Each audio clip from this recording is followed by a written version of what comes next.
El último rayo de luz del día se colaba por la ventana del garaje, bañando el capó de mi nuevo Jeep Compass con un brillo ámbar cálido. Me quedé allí con un orgullo silencioso, deslizando mis dedos por la suave línea de la puerta. Por primera vez, me había permitido algo que era solo mío, sin concesiones, sin pedir perdón. A los 70, una mujer merece una pequeña alegría. El portazo de la puerta principal rompió la calma. La voz de mi hija llegó cortante como un cristal roto, resonando por el pasillo. ¿Dónde estás? Me enderecé con el corazón golpeándome el pecho. Los pasos de Valeria se acercaban como tormenta, cada uno cargado de una rabia que reconocía, pero aún no entendía. Apareció en la puerta con el cabello suelto y revuelto, la blusa arrugada, como si hubiera estado dando vueltas durante horas. Su rostro, normalmente compuesto en una máscara de encanto ensayado, estaba rojo y crispado por la furia. «¿Qué demonios es esto?», exigió señalando el coche como si fuera la escena de un crimen. Sonreí débilmente, esperando suavizar la tensión. «Es mi nuevo coche. Lo compré la semana pasada». «¿No es hermoso?». La risa de Valeria fue corta y venenosa. «¿Tu coche nuevo? ¿Con qué dinero?». «Con mi dinero», dije con calma. «Con ahorros que he ganado». Sus ojos se abrieron con incredulidad, luego se entrecerraron. Ese dinero debería ser para la familia, para mí y para Sofía, no para desperdiciarlo en un juguete de crisis de la tercera edad. Eres vieja, mamá. No necesitas cosas así. Antes de que pudiera responder, se lanzó hacia adelante. El tirón fue rápido y quemó mis dedos cuando arrancó las llaves de mi mano. El metal frío raspó mi piel dejando un recordatorio punzante de cuánto se había alejado de la niña que una vez acuné. «Lárgate, vieja tonta, solo estorbas». Las palabras eran cuchillos, cada sílaba deliberada diseñada para herir. Pero lo que vino después me dejó vacía. En su prisa, mientras apretaba las llaves, soltó palabras que no estaban destinadas a mis oídos. Raúl dijo que si le llevo este coche esta noche, los prestamistas nos dejarán en paz. Su rostro palideció en el momento en que las palabras salieron de sus labios, como si se diera cuenta demasiado tarde de que la verdad se le había escapado. Rápidamente me dio la espalda agitando las llaves en el aire, como si el ruido pudiera tapar la revelación. No dije nada. Mi pulso se estabilizó aunque mi pecho dolía. Había aprendido hace mucho en la sala de emergencias que el silencio puede ser más afilado que los gritos. Caminé con calma hacia mi mesa de trabajo, abrí el cajón y deslicé el recibo de compra del coche en el bolsillo interior de mi chamarra. Mis ojos se desviaron al monitor de la cámara del porche en la esquina. La luz roja parpadeaba constantemente grabando cada palabra, cada gesto. Los tacones de Valeria resonaron hacia la puerta, sus movimientos bruscos por la adrenalina. «No se te ocurra llamar a nadie», advirtió. «Solo te pondrás en ridículo. Raúl se encargará de esto». Me quedé quieta con las manos cruzadas frente a mí. En el silencio, el sonido de su respiración llenó el garaje irregular y entrecortada. Me lanzó una última mirada fulminante, antes de desaparecer por el pasillo, la puerta principal cerrándose de golpe como si quisiera subrayar su desprecio. Sola de nuevo me apoyé en la mesa de trabajo y dejé que el peso de su desliz se asentara en mí. Ira, traición, tristeza presionaban los bordes de mi pecho, pero no me rompieron. Lo que ella creía una victoria, llaves robadas, insultos lanzados, no era más que una pista. Había revelado demasiado. Respiré hondo, saqué mi celular del bolsillo y busqué un nombre que no había marcado en meses. Esteban Morales. Mi dedo dudó un momento, luego presionó. Carmen. Su voz llegó tranquila y segura como siempre. Esteban, dije suavemente con los ojos en la luz roja parpadeante de la cámara, necesito verte mañana. Es urgente. El garaje olía a tasá, aceite y aire fresco de otoño, y en esa quietud supe esto era solo el comienzo. Me quedé en el garaje mucho después de que los pasos de Valeria se desvanecieran el coche sin llaves, a mi lado silencioso como una acusación. Mis dedos rozaron el bolsillo de mi chamarra donde el recibo de compra estaba doblado. Y seguro. El papel no era armadura, pero en las manos correctas podía ser más afilado que el acero. Cuando Esteban contestó mi llamada, su voz tenía el mismo tono firme que alguna vez me calmó con los trámites de la herencia de mi esposo. Carmen, suenas agotada. No estoy agotada, dije. Estoy furiosa, pero eso no importa. Valeria acaba de llevarse las llaves de mi coche. Me llamó tonta, dijo que me estorbo. Y Esteban dijo que le entregará el coche a Raúl para pagar a unos prestamistas. Hubo una pausa, un suave clic de una pluma en su escritorio, a kilómetros de distancia. Hiciste bien en llamarme. Escucha con atención. No discutas, no pelees, no reacciones. Documenta. Así es como ganamos. Las palabras se hundieron en mí como agua fría aclarando mi mente. Había pasado décadas en salas de emergencias enseñando a enfermeras jóvenes a no entrar en pánico cuando el caos estallaba. Ahora era mi turno de seguir la misma regla, calmar el pulso, enfocarme en la evidencia, no en el ruido.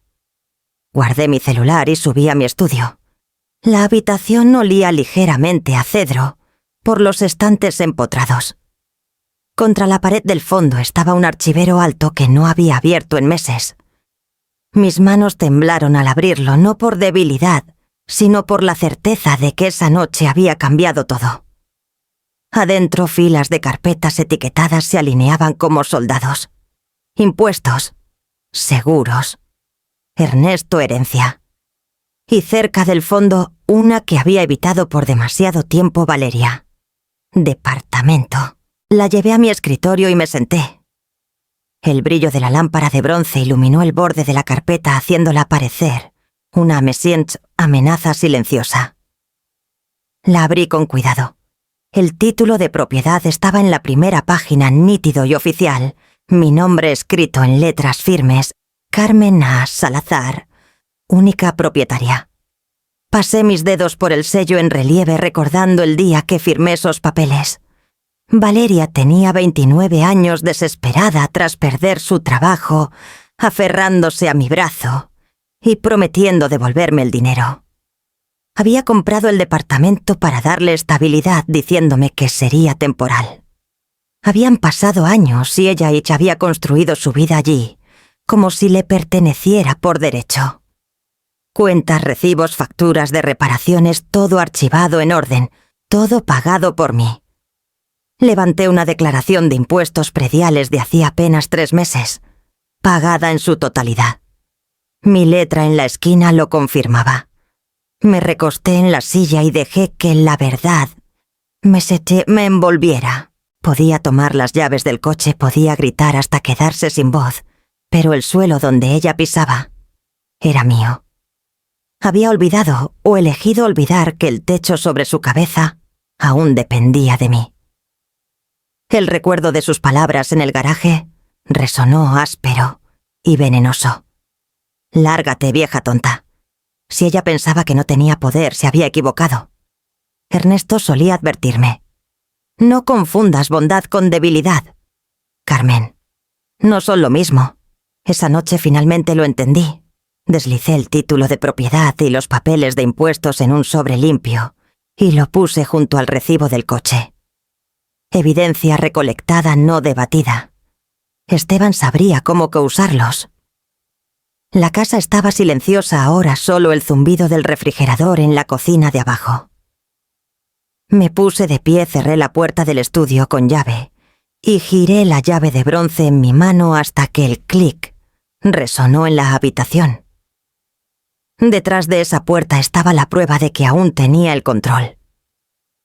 Mañana Esteban vería estos papeles, y mañana Valeria aprendería que lo que consideraba suyo nunca lo había sido del todo. Dejé la carpeta abierta en mi escritorio, los papeles esparcidos como una línea de tiempo de decisiones que ya no podía ignorar. Cada recibo, cada talón de cheque, cada contrato, susurraba el mismo estribillo: tú diste. Ella tomó y nada cambió.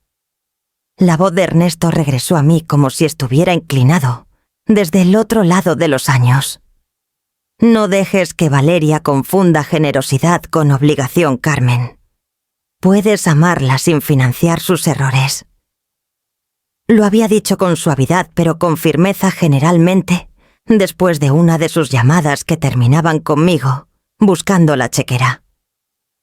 Solía ignorarlo insistiendo en que ella solo necesitaba un poco más de tiempo, un poco más de ayuda. Ahora, mirando la evidencia, supe quién había tenido razón todo el tiempo. Saqué una libreta amarilla del cajón y destapé una pluma. Si Esteban iba a pelear esta batalla por mí, necesitaría números, no excusas. Vacaciones en Puerto Vallarta. 30.000 pesos. Lo anoté. Ese fue el viaje que Valeria insistió salvaría su matrimonio con Raúl después de una de sus peleas espectaculares. Había pagado la factura del resort mientras ella prometía devolverme el dinero una vez que Raúl recibiera su bono. Nunca llegó ningún pago. Electrodomésticos de cocina, 25.000 pesos. Fue cuando su refrigerador se descompuso y dijo que no podía vivir sin el modelo de acero inoxidable de lujo. Firmé el recibo de la tienda mientras ella prometía cubrir las mensualidades. No lo hizo. Seguí cada línea arrastrándome más profundo en el pozo de la memoria. Reparaciones del coche, colegiaturas del primer año de Sofía, saldos de tarjetas de crédito que juró consolidar. 5.000 aquí, 20.000 allá, a veces sumas mayores cuando lloraba en mi hombro, por cuentas que arruinarían todo si no las pagaba de inmediato. Cuando sumé los totales, la cifra al final me dejó atónita. Más de 600.000 pesos, sin contar el departamento mismo. Mi pluma dudó sobre la página como si se resistiera a registrar la verdad. 600.000. En 6 años. Dejé la pluma y presioné mis palmas contra el escritorio, estabilizándome. Ernesto me había advertido. Había visto cómo confundía indulgencia con compasión, cómo mezclaba mi culpa por ser viuda con la responsabilidad de cada capricho de nuestra hija. Él había visto este desenlace mucho antes de que yo tuviera el valor de admitirlo. Mis ojos se desviaron a la foto enmarcada junto a la lámpara Ernesto, con su sombrero de pesca de pie en la costa de Mazatlán, con una sonrisa que siempre parecía predecir tormentas y sol en igual medida. Susurré. Tenía razón, amor. Ella piensa que le debo mi vida, no solo mi ayuda. El estudio se sentía más pesado con esa admisión, pero también más claro. Esto no era sobre un coche, ni siquiera sobre un insulto cruel en el garaje. Era sobre años de derechos no cuestionados que finalmente se habían convertido en desprecio. Junté los recibos en una pila ordenada, los sujeté con un clip y los deslicé en el sobre con el título de propiedad. Evidencia, no recuerdos. Prueba, no culpa. Mi celular vibró una vez en el escritorio otra llamada perdida de Valeria. No contesté. En cambio puse mi mano sobre el sobre anclándome en su peso. El papel contenía la verdad de lo que había permitido y la verdad de lo que aún controlaba. Por el pasillo el reloj de pie dio la medianoche, cada campanada firme e implacable. Me levanté, llevé el sobre al cajón cerrado con llave y giré la llave hasta que hizo clic. La advertencia de Ernesto ya no vivía solo en la memoria. Vivía en tinta, en números, en firmas, y mañana viviría en acción. Esteban no desperdició palabras cuando lo vi a la mañana siguiente. Revisó el sobre con los documentos, asintiendo, mientras leía el título de propiedad y mi cuidadoso registro de préstamos. Su ceño se frunció, pero su voz permaneció tranquila. Nos moveremos en silencio. No la confrontes, no muestres tus cartas. Primero busquemos un comprador. Documenta, no discutas. La frase se repetía en mi mente como un pulso. Salí de su oficina con instrucciones y el nombre de una agente inmobiliaria de confianza. Para la tarde estaba parada fuera del departamento de Valeria, en la colonia Roma, esperando mientras la agente tomaba fotos discretas del exterior. El edificio brillaba con acero y vidrio, el tipo de lugar que Valeria siempre presumía ante sus amigos. Cuando la agente abrió la puerta del vestíbulo, vi al conserje, quien me dio un asentimiento de reconocimiento. Para él no era solo una visitante. En los papeles aún era la dueña. Adentro la agente se movió con eficiencia practicada, capturando ángulos amplios de la cocina, la sala luminosa, el balcón, con vista al centro de la Ciudad de México. Sentí una mezcla de tristeza y resolución al caminar por el espacio. Cada encimera de granito, cada electrodoméstico brillante había sido instalado con mi dinero. Valeria había decorado con toques de diseñador, pero bajo la superficie mi nombre aún anclaba los registros de la hipoteca. Cuando salimos al pasillo, la agente bajó la voz. «¡Qué curioso!», murmuró. «La semana pasada vino un hombre, Raúl, creo. Preguntó sobre refinanciar esta unidad.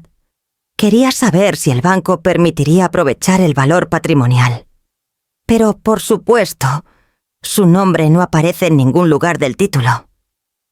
Un escalofrío me recorrió más afilado que la corriente de otoño que se colaba por la escalera. Raúl no solo estaba susurrando al oído de Valeria, ya estaba rondando como buitre, planeando exprimir valor de algo que nunca fue suyo. Mantuve mi expresión neutra, pero dentro de mí sentía el acero endurecerse. Agradecí a la agente, programé un seguimiento para el listado y me fui. El camino a mi coche fue un borrón, mi mente acelerada. Ya no era solo la imprudencia de Valeria, era el complot de Raúl.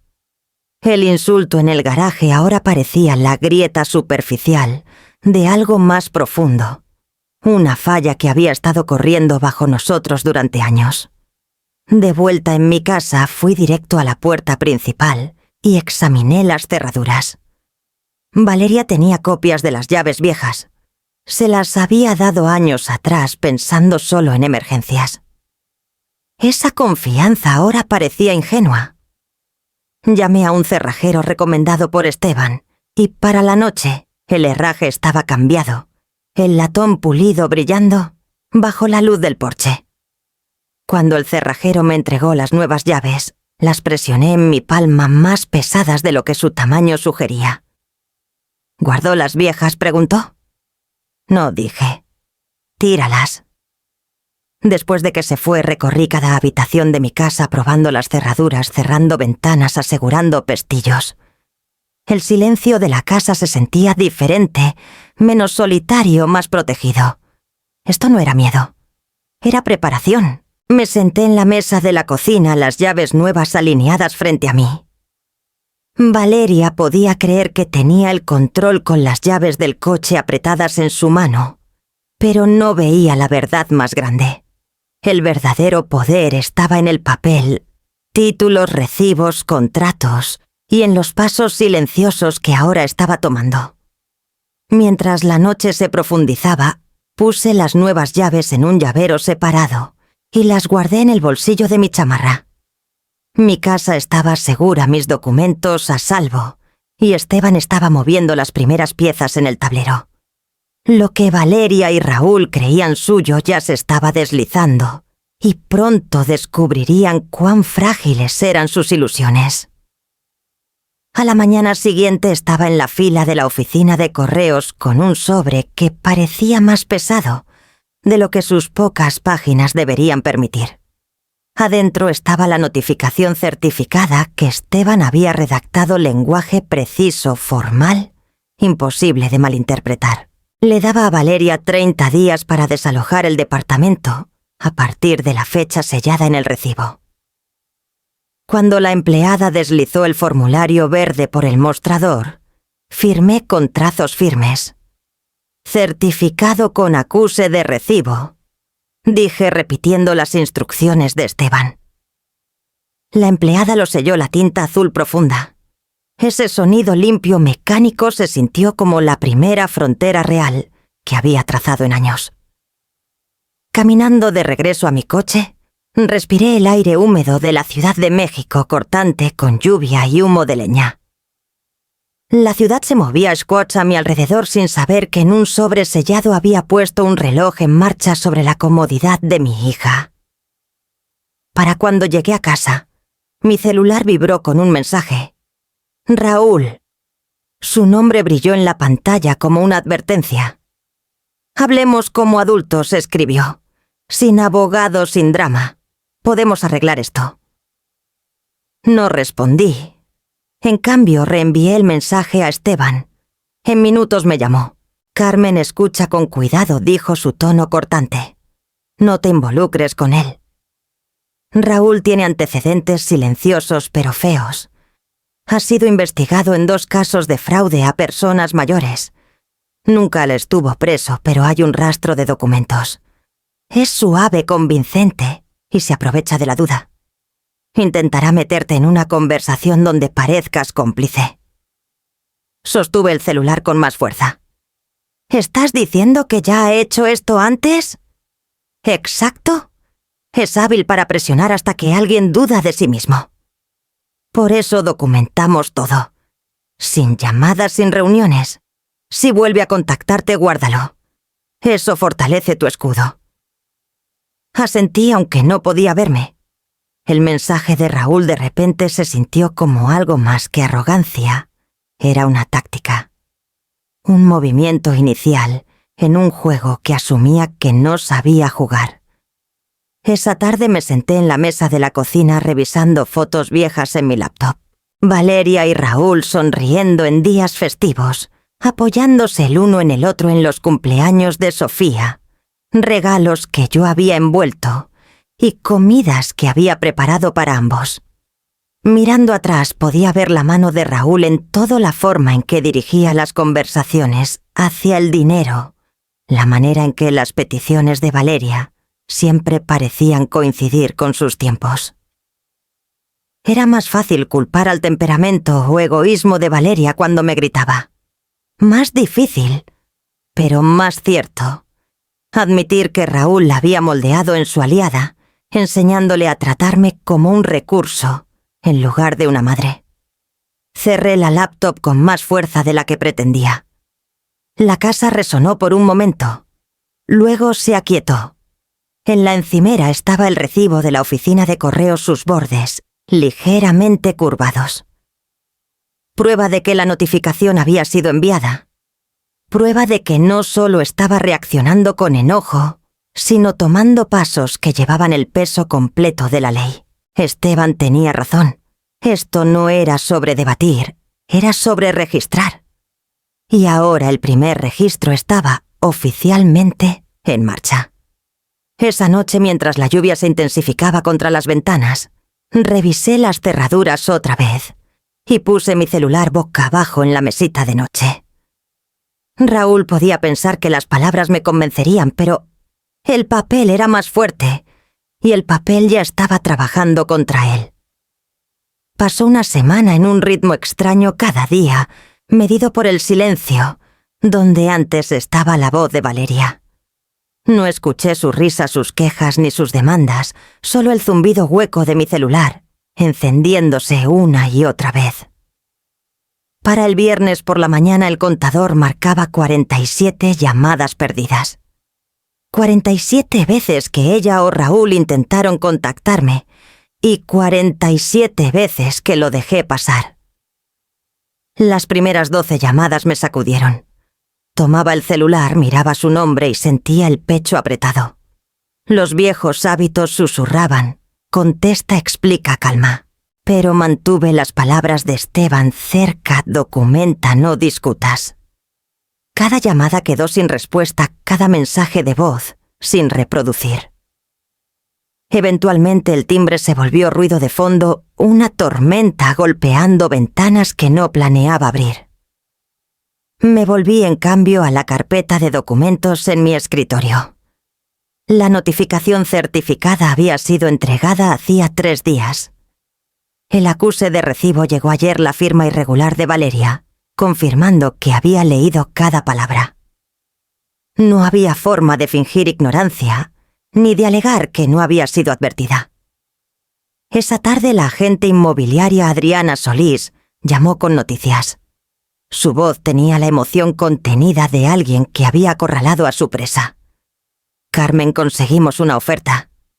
Comprador en efectivo. Quieren moverse rápido sin contingencias de financiamiento. El cierre podría ser en menos de 30 días. Me recosté en mi silla mirando el techo mientras sus palabras se asentaban. ¡Tan rápido! Esperaba negociaciones prolongadas, semanas de espera. En cambio, el suelo bajo Valeria y Raúl se movía más rápido de lo que incluso yo anticipaba. Adriana continuó. Es un grupo de inversionistas de Guadalajara. Están familiarizados con situaciones como esta. Entienden la discreción. El precio es justo dado el apuro. Justo es todo lo que necesito, dije. Mi voz sonaba más tranquila de lo que sentía. Envía todo a Esteban. Él revisará los detalles. Después de colgar me quedé quieta por un largo rato, dejando que el silencio se asentara. La casa olía ligeramente a limón del trapeador de la mañana, el tipo de tarea cotidiana que me anclaba cuando el resto de mi mundo se tambaleaba. Pero bajo la calma doméstica mi mente giraba. 47 llamadas perdidas. ¿Qué palabras había intentado Valeria lanzar por el auricular? Enojo, súplicas, o peor la calma manipuladora de Raúl disfrazada con la voz de Valeria. Cada llamada sin responder había ensanchado la distancia entre nosotras, cada silencio, un paso más lejos de la reconciliación. Abrí mi celular una vez más no para devolver sus llamadas, sino para tomar una foto de la pantalla. 47 llamadas perdidas. La envié a Esteban con una nota breve. Registro de acoso. Respondió en minutos. Bien. Guarda cada registro. No te involucres.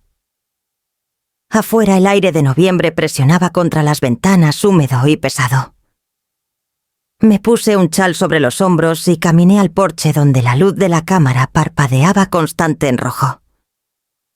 Ya había capturado el rostro de Raúl una vez, semanas atrás, cuando rondó cerca de los escalones, tarde, en la noche. Ahora grababa solo quietud la prueba de la ausencia. Me senté en la mecedora que Ernesto había construido décadas atrás y dejé que el movimiento me calmara. Mis manos se cruzaron en mi regazo, pero mis pensamientos se extendían hacia el departamento. Valeria paseándose, Raúl, planeando ambos dándose cuenta de que mi silencio significaba movimiento en otra parte. El celular vibró una vez más en la mesa a mi lado, zumbando contra la madera. No necesitaba mirar. Ya sabía de quién era el nombre que aparecería. Lo dejé sonar el sonido desvaneciéndose en el crujido de la mecedora. Adentro en el bolsillo de mi chamarra las nuevas llaves de la casa presionaban contra mi palma frías y sólidas. Las cerraduras habían sido cambiadas, la notificación enviada, el comprador encontrado.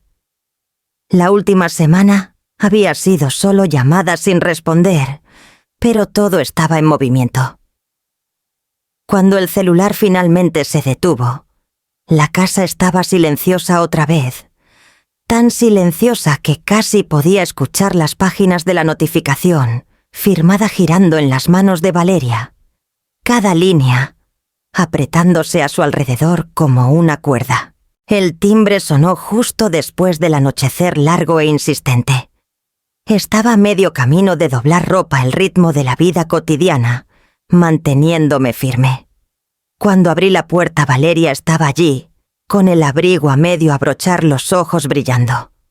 A su lado, Sofía apretaba un conejo de peluche tan desgastado que el pelo se había vuelto liso. La mirada de mi nieta se encontró con la mía con confusión, no con hostilidad. Mamá, comenzó Valeria, su voz tensa. Tenemos que hablar. Mantuve mi mano en el marco de la puerta. Tuviste 47 oportunidades para hablar. Elegiste no dejar ni un solo mensaje. Ella empujó para pasar jalando a Sofía adentro antes de que pudiera protestar. No empieces con tus reglas y tus papeles. Somos familia.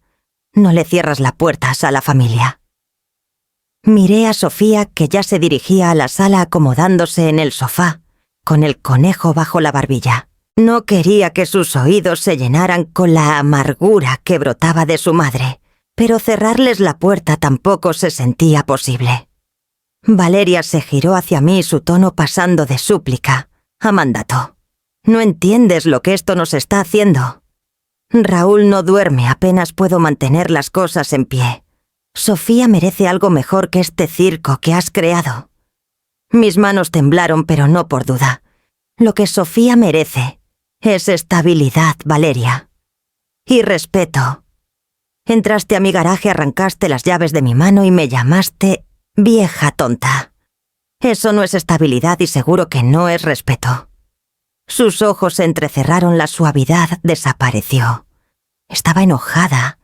La gente dice cosas cuando la presionan.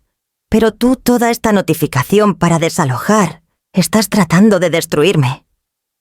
Respiré hondo, manteniendo la calma. No, estoy tratando de darte una salida del desastre que has construido. Y estoy dispuesta, ya que a ofrecerte términos. Una disculpa, Valeria. Terapia de verdad, no solo palabras. Y un plan de presupuesto, algo que Esteban puede ayudar a estructurar. Demuestras que puedes manejar la responsabilidad y revisamos todo. Hasta entonces el departamento se va. La boca de Valeria se abrió, la incredulidad destellando en su rostro. ¿Quieres que me arrastre? ¿Que me siente en la oficina de un terapeuta y admita que soy el problema? ¿Que entregue mis finanzas como si fuera una niña? Tú lo dijiste, ¿no? Yo respondí en voz baja. Pero sí, eso es exactamente lo que tomaría. Su voz se alzó lo suficientemente fuerte como para que Sofía levantara la vista desde el sofá. Me humillarías frente a todos. Prefieres hacerte la víctima que admitir que me estás castigando por ser joven, mientras tú estás vieja y amargada. Las palabras golpearon como piedras, pero mantuve mi posición. La edad no tiene nada que ver. Las elecciones sí. Y has tomado suficientes malas para arrastrarte a ti y a Raúl a deudas de las que no puedes salir. No dejaré que me arrastres contigo. Por un momento el silencio se colgó entre nosotras. Solo el tic-tac del reloj de pared llenó la habitación. El rostro de Valeria se endureció, cada línea tallada con desafío. «No me vas a quitar ese departamento», escupió. «No me importa qué papeles agites frente a mí. Te enfrentaré. Verás cómo se ve la lealtad familiar cuando termine». Agarró la mano de Sofía y salió furiosa hacia la puerta, casi arrancando a la niña de sus pies. Sofía me miró, sus ojos grandes y buscando. Levanté una mano en silenciosa tranquilidad, aunque mi garganta se sentía apretada. La puerta se cerró de golpe tras ellas, el eco resonando por la casa, mucho después de que sus pasos se desvanecieran por el camino. Me quedé sola en el silencio, la silueta de la pequeña figura de Sofía, aún en mi mente, y caminé de regreso a la mesa donde los documentos de Esteban esperaban mi firma. Era una mañana húmeda de sábado cuando lo vi. Raúl, impecable como anuncio de revista, caminando por mi sendero como si fuera suyo. Vestía un blazer azul marino sobre una camisa blanca desabotonada, lo justo para sugerir desenfado. Su sonrisa era ensayada, sus pasos calculados. No abrí la puerta de inmediato. En cambio, observé desde la ventana lateral, mientras la luz de la cámara del porche parpadeaba en rojo grabando cada segundo. Se detuvo en el tapete de bienvenida, ajustó el puño de su manga y dejó que el reloj dorado captara la luz gris. Un Rolex, o eso parecía. La cámara acercó lo suficiente para ver que la aguja de los segundos tartamudeaba en lugar de deslizarse. Falso, igual que su encanto. Finalmente abrí la puerta, pero mantuve la cadena puesta. Él puso una voz tan suave que podría saberse embotellado y vendido. «Carmen, me alegra que estés aquí. Vine a aclarar las cosas». «¿Aclarar las cosas?», repetí. «No es algo que se haga golpeando el porche de una mujer». Su sonrisa no vaciló. «Todos hemos estado bajo estrés. Valeria está molesta». «Yo estoy molesto. Pero arrastrar a la familia a los tribunales. Eso es veneno. Las familias no deberían ventilar agravios en la corte». Ahí estaba la amenaza velada dentro de una súplica. Inclinó la cabeza fingiendo tristeza. «Piensa en Sofía. No necesita ver a su madre destrozada.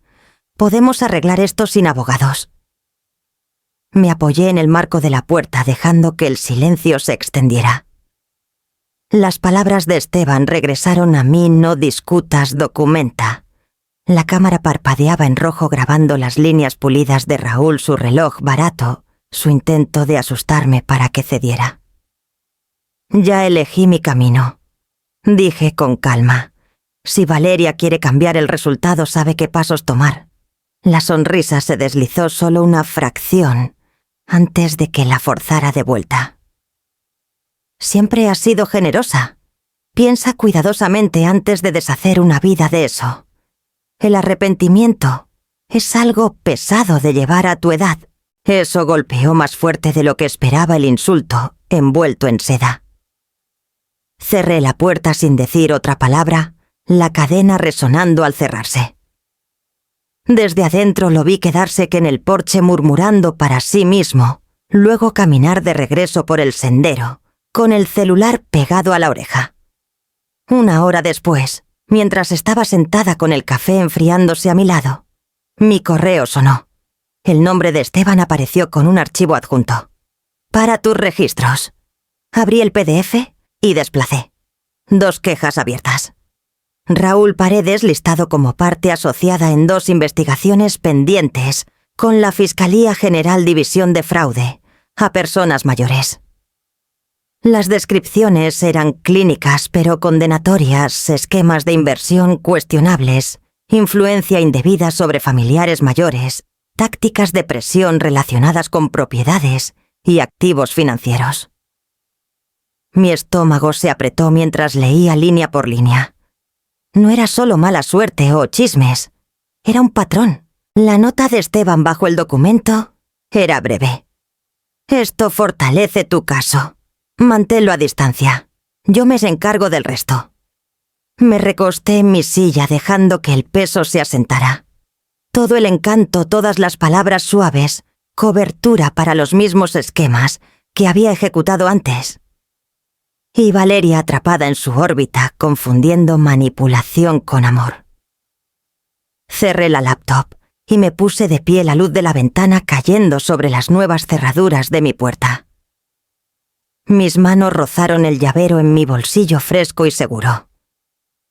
Raúl podía pensar que sus mentiras eran impecables, pero el papel y las cámaras decían la verdad. Esa noche, mientras el viento de noviembre presionaba contra la casa, junté los documentos de Esteban en una pila ordenada y los deslicé en el cajón junto al viejo cuchillo de pesca de Ernesto. Ambos a su manera eran herramientas de defensa. El celular se iluminó de nuevo el nombre de Valeria, esta vez, no el de Raúl. Lo dejé sonar firme y sin responder mientras me preparaba para cualquier versión de ella que él hubiera enviado a hablar después.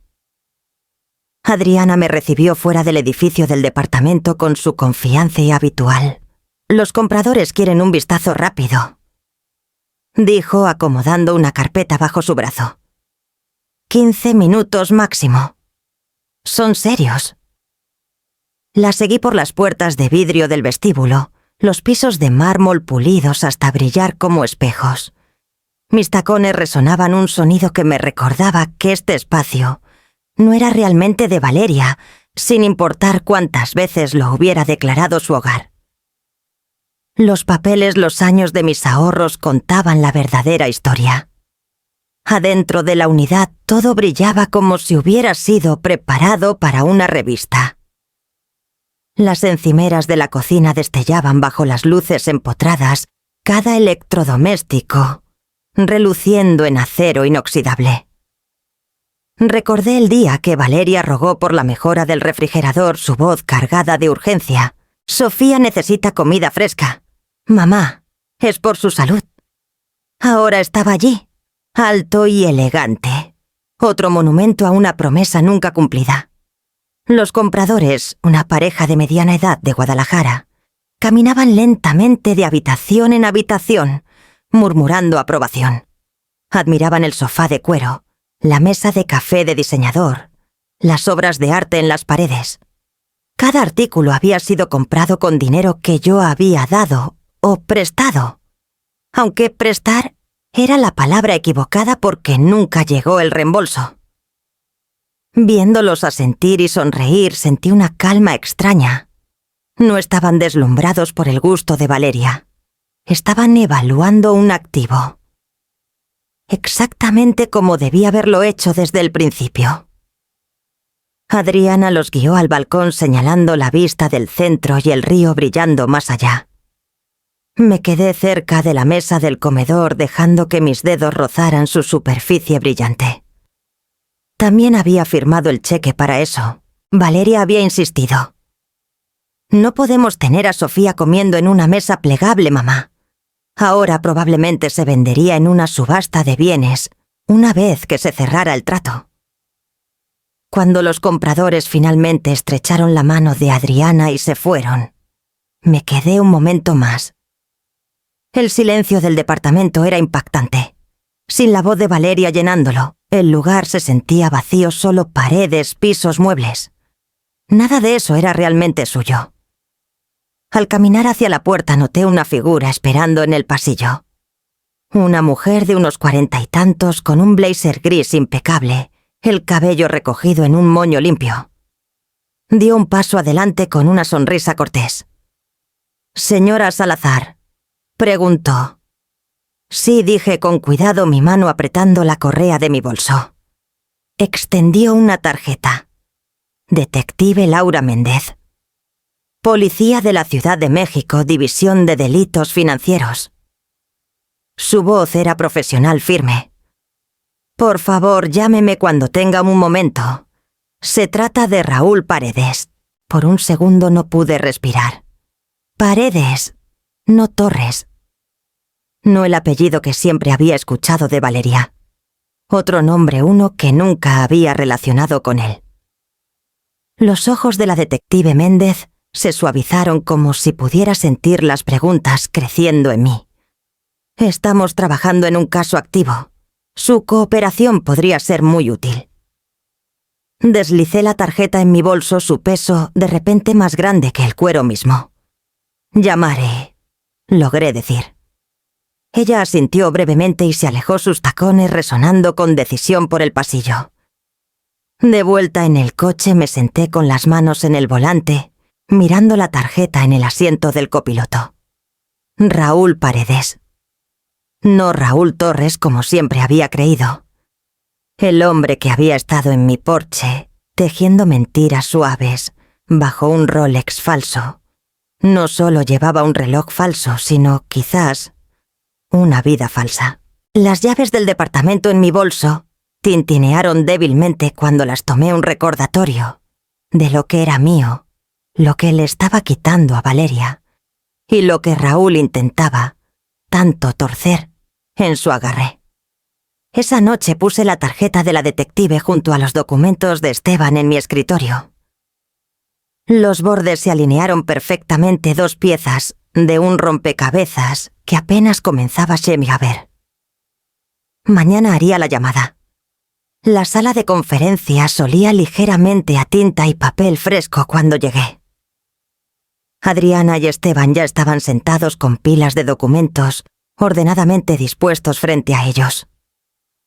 Los compradores estaban al otro lado de la mesa, sus plumas listas, la emoción en sus ojos inconfundible. «Todo está en orden», dijo Esteban, deslizando la hoja superior hacia mí. Su tono tenía la calma segura de un hombre que había manejado cientos de transacciones como esta. Pero para mí esto no era solo negocios, era un punto de inflexión.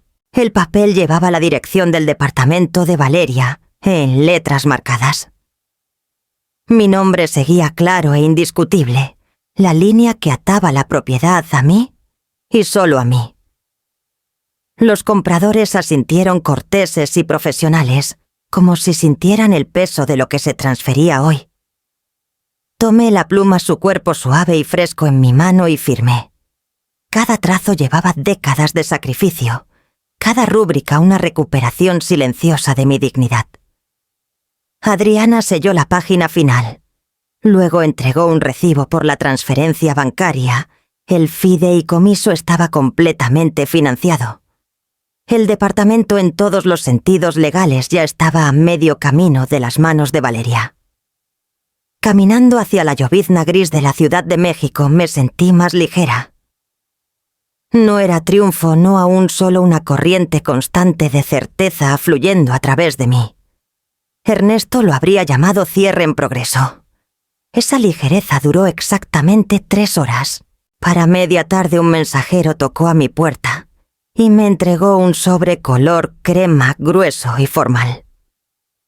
La dirección de retorno llevaba el nombre de un bufete de abogados que no reconocí. Lo abrí con cuidado, mis manos firmes, aunque mi estómago se apretaba. La carta adentro estaba escrita en prosa legal, fría y precisa. Valeria, a través del abogado de Raúl, sin duda estaba solicitando al tribunal cuestionar mi competencia. La acusación era contundente. Carmen Salazar no está mentalmente apta para tomar decisiones financieras vinculantes. Leí 2 veces dejando que las palabras se asentaran como hielo en mi piel. Según la carta, era de edad avanzada, propensa a juicio deteriorado y susceptible a manipulación. Querían detener la venta, congelar el fideicomiso, hasta que un evaluador designado por el tribunal me declarara apta o no apta. Mis labios se apretaron en algo entre una mueca y una sonrisa. Las huellas de Raúl estaban por toda esta maniobra, el Rolex falso. La disculpa pulida, las amenazas veladas, nada de eso había funcionado. Ahora había recurrido a difamarme, torciendo lo que más ferozmente había protegido mi claridad. Llevé la carta a mi escritorio y llamé a Esteban de inmediato. Contestó al primer timbre. «Lo esperaba», dijo su voz calma e imperturbable. «Raúl, lo has intentado antes con otros. Sabe que esto solo compra tiempo, nada más. Pero responderemos rápido. ¿Aún tienes la evaluación del neurólogo del año pasado después del desmayo?» «Sí», dije. El archivo aún estaba en mi archivero, sellado y firmado por un médico que había declarado mi salud cognitiva excepcional para mi edad.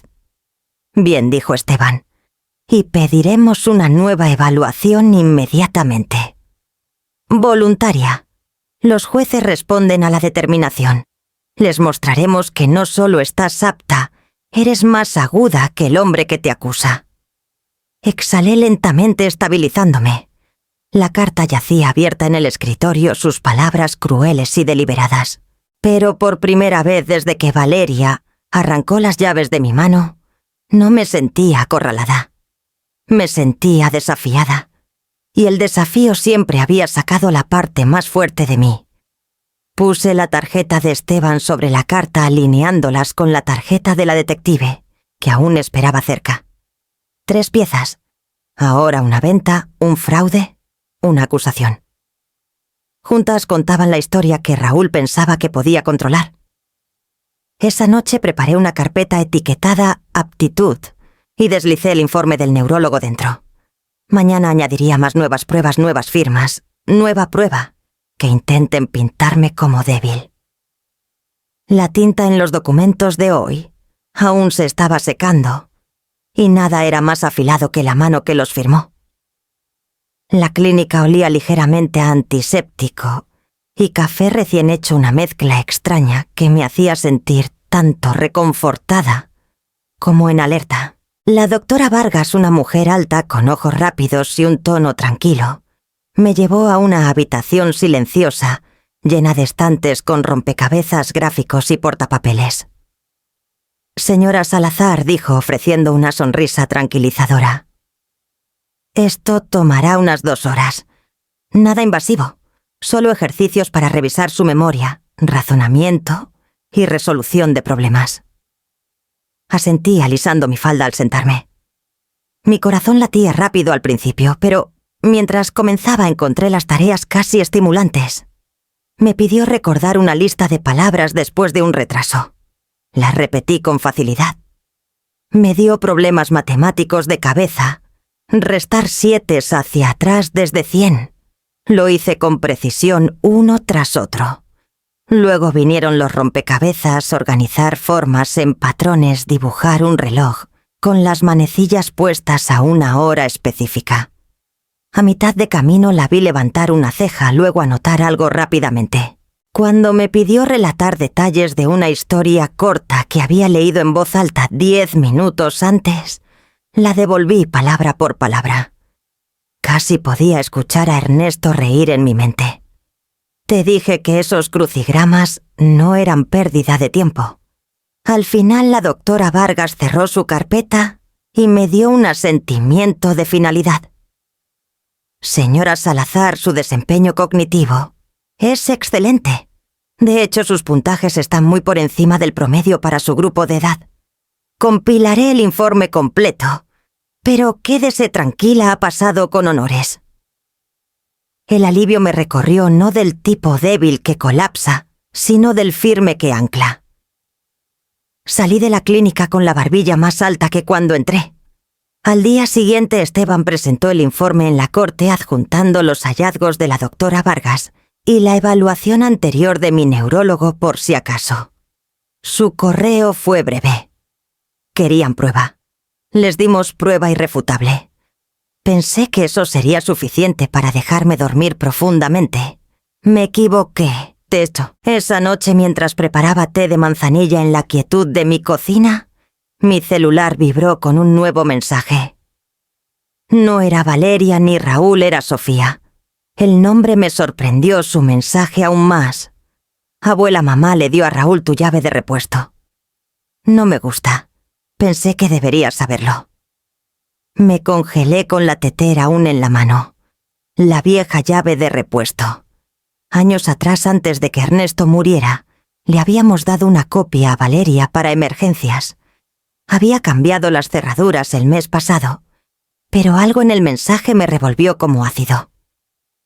Si Sofía pensó que era lo suficientemente importante para enviar, no era imaginación. Raúl la tenía. Creía que aún funcionaba. El té se enfrió en la encimera mientras me senté en la mesa mirando las palabras de Sofía brillando en la pantalla. Mi nieta, atrapada en un desastre que nunca pidió, acababa de inclinar la balanza de todo. Respondí rápido. Gracias por decírmelo, pequeña. Hiciste lo correcto. No le menciones esto a tu mamá, ¿de acuerdo? Queda entre nosotras. 3 puntos pulsaron, luego desaparecieron. Sin respuesta. Tal vez Valeria había tomado su celular, tal vez. Sofía pensó mejor no responder. De cualquier manera, el silencio me apretó el pecho. Me levanté, revisé cada cerradura de la casa otra vez. Luego abrí el cajón donde descansaba la consola de la cámara del porche. Su pequeña luz roja parpadeaba constante como un latido vigilante. Por primera vez, la intrusión no era solo una metáfora. Era una posibilidad, una sombra con un nombre y una llave que él pensaba que abriría mi puerta. Puse el celular junto a la carpeta de Esteban y presioné ambas palmas contra la madera. La evidencia era una cosa. La preparación era otra. Esa noche necesitaba ambas. Era cerca de la medianoche cuando mi celular vibró con una alerta aguda, sacándome del sueño. La pantalla brillaba. Cerradura inteligente, intento no autorizado. Mi corazón dio un golpe fuerte contra mis costillas. Me senté poniéndome la bata y toqué la notificación. El video en vivo de la cámara del porche llenó la pantalla. Ahí estaba Raúl medio escondido bajo la visera de una gorra de béisbol, los hombros encorvados intentando abrir la cerradura con una llave que ya no pertenecía. Lo vi empujar, mover, maldecir en voz baja, luego mirar nervioso por encima de su hombro. La aguja de los segundos de su Rolex falso captó la luz del porche tartamudeando con cada movimiento de su muñeca. Por un momento apoyó su frente contra la puerta exhalando como hombre derrotado. Luego lo intentó de nuevo más fuerte esta vez, como si la cerradura cediera bajo la pura fuerza de voluntad. El celular sonó con otra alerta. Detección de manipulación. No abrí la puerta. En cambio llamé a la línea de no emergencias que Esteban me había dado para exactamente esta posibilidad. Mi voz se mantuvo calma cortante. Me llamo Carmen Salazar. Tengo un intruso en mi puerta principal. Está intentando entrar con una llave que no funciona. Tengo grabación de cámara. En 10 minutos el destello rojo y azul de las patrullas iluminó mi calle. Raúl aún estaba en el porche cuando llegaron los oficiales, su mano a medio camino de la cerradura. Se enderezó probando esa sonrisa pulida como si el encanto pudiera borrar el video ya guardado en mi nube. «Buenas noches, oficiales», dijo la voz resbaladiza. «Malentendido. Mi suegra me pidió que revisara su casa, debió olvidar dejar la llave correcta. Abrí la puerta entonces, pero solo hasta donde la cadena permitía. Nunca le pedí que viniera aquí. No es bienvenido». Los oficiales nos miraron de mí a él, el escepticismo evidente. Uno tomó mi declaración mientras el otro revisaba el video en mi celular. La sonrisa de Raúl vaciló cuando la grabación lo mostró sacudiendo la perilla, maldiciendo en voz baja. «Señor», dijo finalmente el oficial más alto, «se le emite una advertencia formal de intrusión. Vuelva aquí otra vez y será arrestado». Raúl rió, pero fue un sonido hueco. «Esto es asunto familiar. No encarcelan a la gente por intentar visitar a la familia». El tono del oficial se endureció. «Lo hacemos cuando ignoran los derechos de propiedad. Ha sido advertido». Lo escoltaron por el sendero, sus protestas desvaneciéndose en el aire nocturno. Observé desde la puerta la cadena aún puesta hasta que la patrulla se alejó. Solo entonces cerré la puerta, giré el cerrojo y me apoyé en el marco, exhalando todo el aliento que no sabía que estaba reteniendo. La luz roja de la cámara del porche parpadeaba constante otra vez, grabando solo los escalones vacíos. Toqué el llavero en mi bolsillo suave, sólido, solo mío. Raúl había venido con su poder prestado, sus mentiras guardadas, y no encontró más que un muro que no pudo escalar. Por la mañana archivé el informe del incidente en la carpeta de Esteban. Llamó antes del mediodía, su voz baja pero segura. «Esto fortalece todo. A los jueces no les gusta la intimidación». Raúl acaba de pintarse en una esquina. Miré la tarjeta de la detective aún en mi escritorio. El nombre, Laura Méndez, destacado en blanco. Un hombre acorralado con esquemas desmoronándose. Es el tipo más peligroso. Esa noche revisé las cerraduras 2 veces. Luego puse el celular en mi mesita de noche, donde las alertas brillarían en rojo si él se atrevía de nuevo. La casa estaba quieta, segura, pero sabía que la calma raramente duraba cuando la desesperación presionaba contra la puerta. La detective Méndez me llamó temprano un jueves por la mañana. Su tono era firme, profesional, pero bajo él podía escuchar la urgencia silenciosa de alguien que finalmente había jalado un hilo y vio toda la tela desmoronarse. Señora Salazar, hemos confirmado lo que sospechábamos, dijo. Varios de los fondos que Raúl usó en sus cuentas recientes pueden rastrearse a las transferencias que usted documentó a Valeria. Él canalizó dinero a través de ella, luego lo desvió a sus propios negocios. Robado por engaño incluso si ella creía que estaba compartiendo. Me senté en la mesa de la cocina, el café enfriándose sin tocar.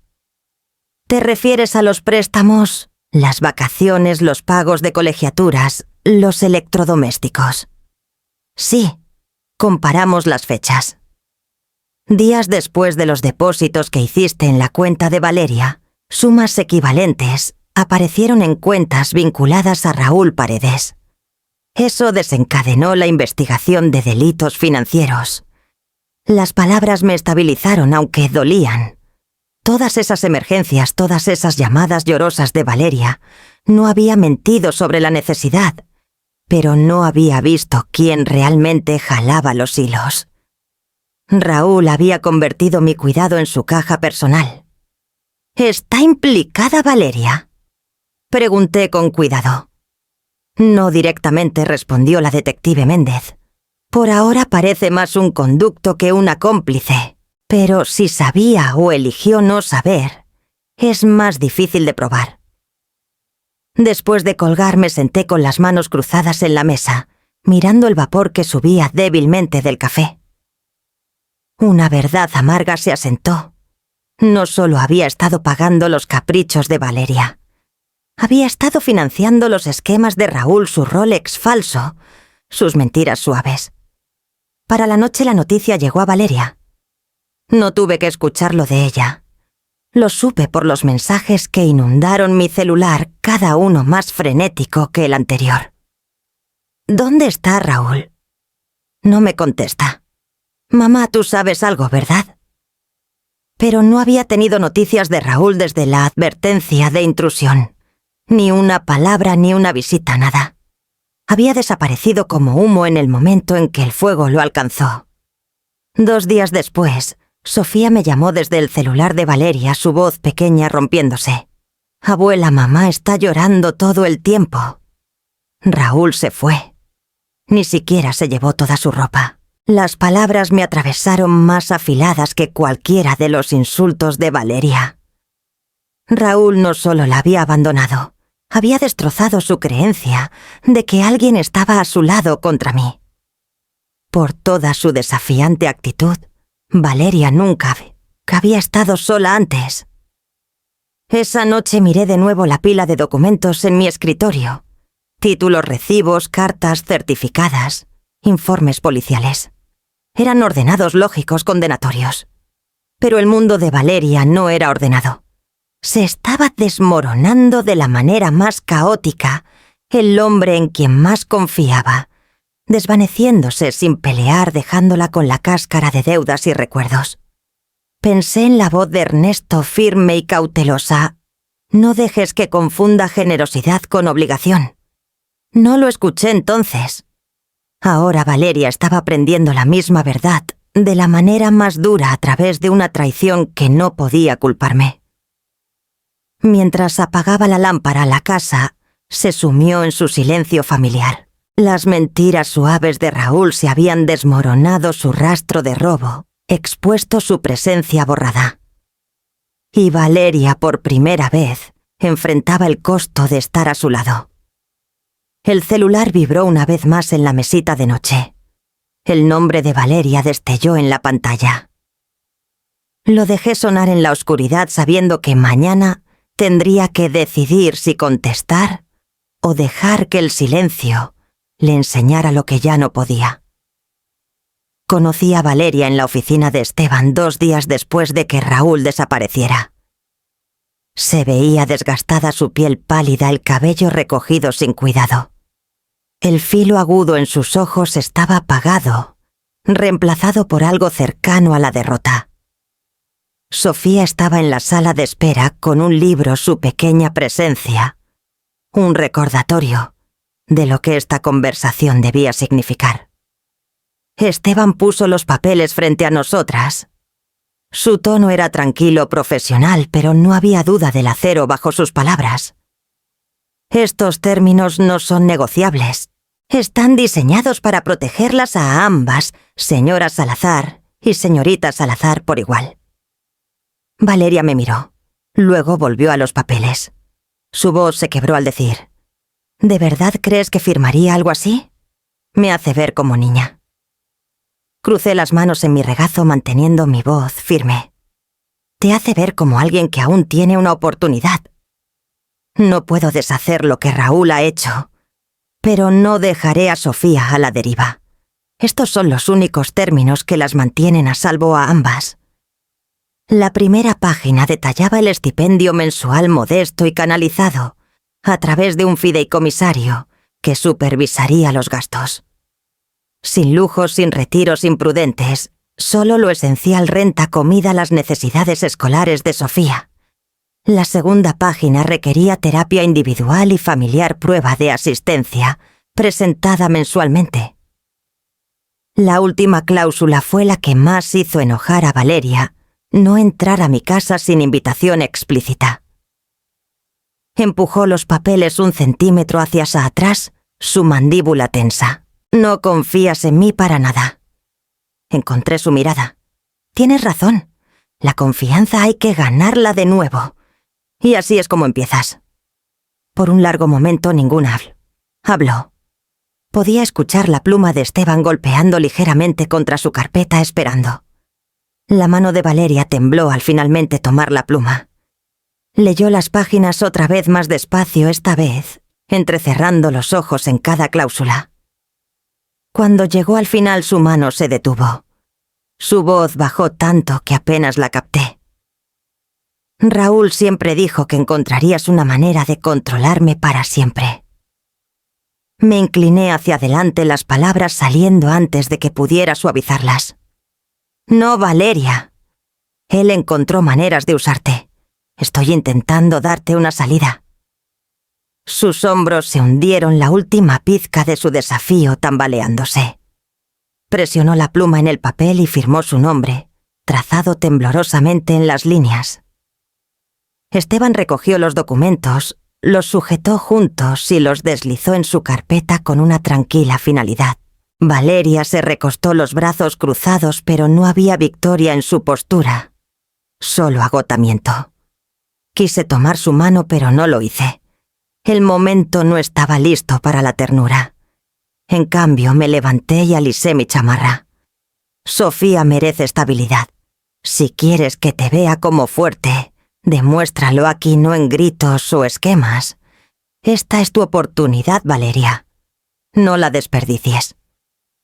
No respondió. La dejé allí en la oficina, su pluma aún junto a las líneas de firma vacías, y entré a la sala de espera, donde Sofía levantó la vista hacia mí con ojos cautelosos. Le di un pequeño asentimiento, y ella sonrió débilmente en respuesta. Los documentos estaban firmados, los términos establecidos.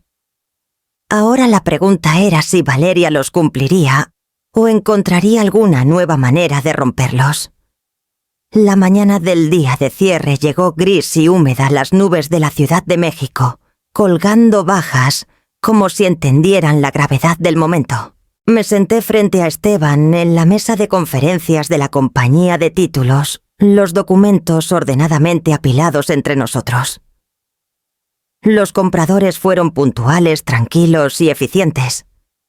Las plumas se movieron por las páginas con velocidad practicada a iniciales y firmas cayendo como piedras en un río, que no podía retroceder. Cuando fue mi turno, firmé sin dudar. La tinta fluyó constante cada trazo, liberándome de años de indulgencia, culpa y manipulación. Adriana sonrió anunciando que los fondos habían sido transferidos y el fideicomiso completado. Así de simple, el departamento de Valeria ya no era de Valeria en absoluto. Salí al fresco rocío y me ajusté el abrigo. El peso en mi pecho no se sentía como pérdida. Se sentía como liberación. Por la tarde la liberación se volvió algo más afilado.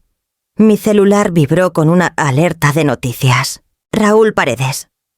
Aunque el artículo listaba a ambos su nombre real y el asumido había sido arrestado en Tijuana por cargos de fraude a personas mayores, fraude bancario y manipulación de identidad. El titular era crudo. La foto peor. Raúl en esposas, su cabello perfecto desaliñado, su confianza suave despojada. Leí cada palabra.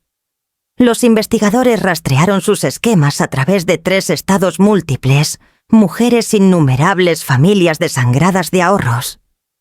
El reporte señaló que los fondos de una víctima habían sido canalizados a través de la cuenta de una pareja cercana, aunque el nombre de la pareja no fue revelado.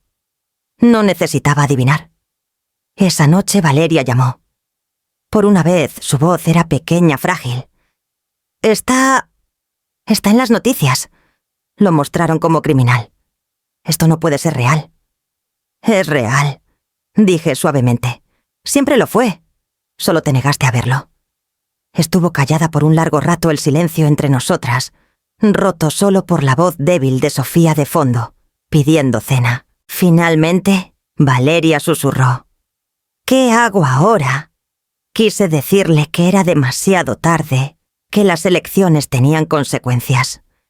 Pero pensé en Sofía, en la niña que me había enviado un mensaje sobre la llave de repuesto, intentando protegerme cuando su propio mundo se derrumbaba.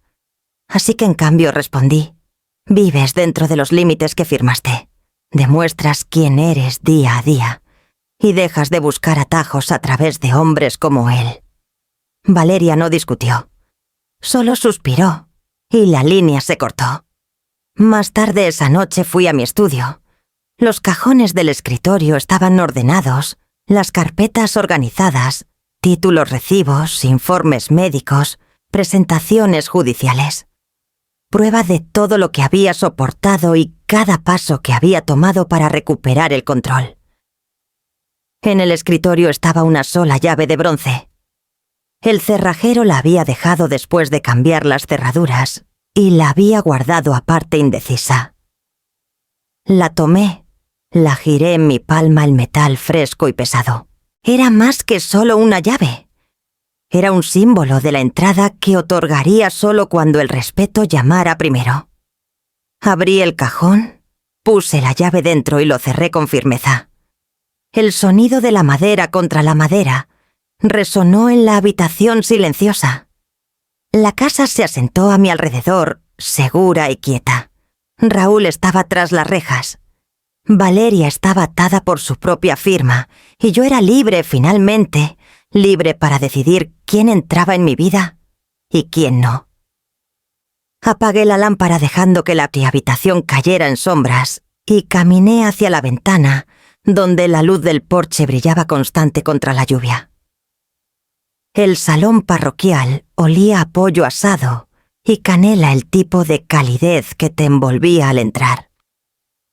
La reverenda Clara me había invitado semanas atrás, y aunque dudé ahora estaba agradecida por el ruido de los platos chocando y las risas suaves resonando en las vigas de madera vieja. Sofía estaba sentada al piano vertical en la esquina, su pequeña espalda recta, sus dedos flotando sobre las teclas. Me dio una sonrisa tímida antes de comenzar su pieza. La melodía subió suave y buscando cada nota deliberada. La Firaz había titulado «Luz del porche», me dijo antes, porque significa que alguien siempre está esperando por ti, incluso cuando está oscuro. La música se tejía por la sala deteniendo las conversaciones a media frase. La gente giró sus sillas hacia ella, escuchando con la reverencia silenciosa, reservada usualmente para la oración. Mi pecho se apretó mientras la veía tocar, recordando el mensaje que me envió, advirtiéndome sobre la llave de repuesto. Una niña no debería cargar con tal peso, pero aquí estaba, llevándolo con gracia. Cuando el acorde final se desvaneció, la sala estalló en aplausos. Sofía se sonrojó inclinándose ligeramente antes de deslizarse del banco. Corrió directo a mis brazos, presionando su rostro contra mi hombro. «¿Te gustó, abuela?» «Me encantó», susurré besando la cima de su cabeza. Fue perfecto. Valeria se acercó minutos después. Se veía más pequeña de alguna manera, los hombros encorvados, su expresión despojada de la arrogancia que alguna vez afilaba sus rasgos. Se quedó a mi lado en silencio hasta que el ruido de los platos nos dio cobertura. Mamá dijo en voz baja, su voz áspera: «Gracias por no abandonar a Sofía, incluso cuando lo hice imposible». Sus ojos brillaban con lágrimas no derramadas. Por un momento vi a la niña que solía ser aferrándose a mi mano en su primer día de escuela, aterrorizada pero confiada. Ese recuerdo suavizó algo en mí, aunque mantuve mi tono firme. «No lo hice por ti, Valeria. Lo hice por ella. Pero si estás lista para cambiar, tal vez un día ella nos vea a ambas como luces firmes en lugar de tormentas». Ella asintió tragando con dificultad. No era una disculpa completa, no aún, pero era lo más cercano que habíamos estado en años. La reverenda Clara tocó su copa para captar la atención de todos, ofreciendo una oración de agradecimiento por la familia, la resiliencia y la fuerza para reconstruir. Incliné la cabeza sintiendo la verdad de esas palabras resonar en mí. Mientras la cena continuaba, Valeria se sentó junto a Sofía sirviéndole un plato con manos cuidadosas. Las observé en silencio, sabiendo que la confianza no se restauraba en una sola noche. Aún así, la humildad había encontrado su camino en la sala, y eso era más de lo que había pensado posible hace solo semanas. Cuando las campanas de la parroquia marcaron la hora, tomé mi abrigo lista para irme. Valeria tomó mi brazo ligeramente y encontró mis ojos. No habló de nuevo, pero el agarre fue suave, no exigente, un toque que pedía permiso, en lugar de asumirlo. Por primera vez en mucho tiempo lo permití. Salí al aire nocturno con la melodía de Sofía, aún resonando en mis oídos, la promesa sin palabras de cambio, persistiendo lo suficiente para llevarme adelante. Meses después, la primavera se asentó suavemente sobre la Ciudad de México. El aire traía el aroma de flores de cerezo y tierra húmeda, un ritmo más suave tras las tormentas del invierno. La vida no había vuelto a lo que alguna vez fue, demasiado había cambiado, pero había comenzado a tomar una forma con la que podía vivir. El salón parroquial estaba lleno otra vez, no con pollo asado esta vez, sino con sillas plegables, folletos y un cartel colgado en el escenario, protegiendo a nuestros mayores, reconociendo y previniendo el fraude. Me paré cerca del podio junto a Esteban y la detective Méndez, nuestro trío improbable convertido en socios. Esteban habló primero, su voz cargada con el peso de la ley. Explicó las señales de alerta de la explotación, la importancia de la documentación, las trampas que los estafadores ponían con palabras melosas. La detective Méndez siguió su presentación nítida y condenatoria, fotos de cheques falsificados y anuncios de inversión fraudulentos destellando en la pantalla. Hablé última no como experta, sino como alguien que lo había vivido. Creí que el amor significaba dar sin límites. Dije a la sala de adultos mayores, cuidadores y familias: pero el amor sin fronteras no es bondad, es rendición. Y la rendición es exactamente lo que buscan los depredadores. El aplauso que siguió no fue ruidoso, pero fue constante, del tipo que viene del reconocimiento. En la primera fila, Sofía aplaudió más fuerte que nadie, sus ojos brillando. Se había ofrecido a repartir folletos y ayudar con el registro, sus pequeñas manos más ocupadas que las de la mayoría de los adultos. Cuando no estaba trabajando, se mantenía cerca de mí, un ancla silenciosa en el mar de voces. Después la detective Méndez me llevó a un lado. «Lo hiciste bien hoy. Tu historia tendrá peso. Es una cosa leer estadísticas, es otra ver el rostro de alguien que luchó de vuelta». Sonreí cansada pero firme. No luché sola. Esteban, tú, incluso Sofía, todos me dieron piezas de fuerza que no sabía que aún tenía.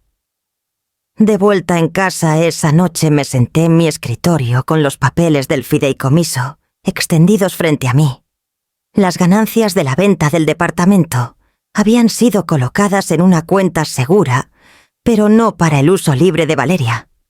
Esteban había redactado los términos exactamente como insistí.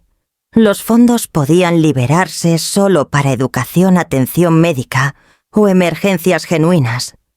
Sin vacaciones, sin esquemas, sin manipulación. Valeria Etapach había firmado de mala gana, pero había firmado. Desde entonces se había mantenido dentro del estipendio. Asistía a terapia y al menos por ahora cumplía con las reglas. Estaba más callada, apagada, como alguien que finalmente aprende a caminar en terreno sólido, después de años de resbalar en hielo. Junté los papeles del fideicomiso en una carpeta etiquetada simplemente Futuro. Luego alcancé la llave de bronce que descansaba en la esquina de mi escritorio. La giré en mi palma, su superficie desgastada suave, cargando con ella todo el peso de la entrada, el acceso y el respeto. Por un momento consideré regalarla quizás a Sofía un día cuando fuera lo suficientemente mayor para entender. Pero no ahora. No aún. Abrí el cajón, puse la llave dentro y lo cerré con firmeza. La cerradura hizo clic el sonido final y seguro. Mi mano se quedó en la madera por un respiro antes de que me levantara. Caminando hacia la puerta principal la abrí de par en par. La luz de la tarde entró fresca y limpia, trayendo el aroma de lilas en flor. Me hice a un lado dejando que el aire llenara la casa, dejando que la elección de abrir, no la amenaza de intrusión, decidiera el ritmo de mi vida. Por primera vez en años el umbral se sentía completamente mío. ¿Puede heredarse la sabiduría o debe cada alma ganarla en el fuego? Esa pensé. Era una pregunta que solo el futuro podía responder.